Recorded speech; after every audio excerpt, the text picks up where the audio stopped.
Živjela jednom davno jedna bijela. Imala je mačku Mucku.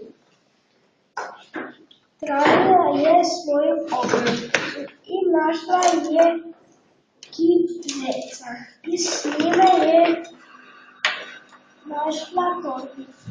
U torbici je bila kockica. Bacila je kockicu i dobila broj 6.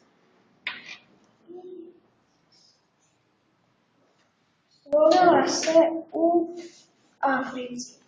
Tamo je vidjela žirafu, vidjela je pčelu i upoznala je čovjeka koju je zaprosio.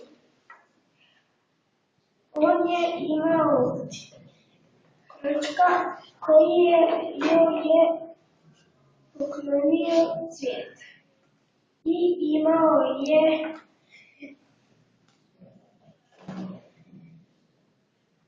lampu i dao joj je batak.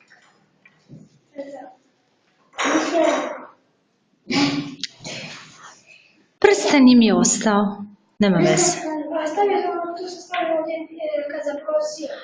Pa to je onda treba izve. Dobro, odlično, jedan.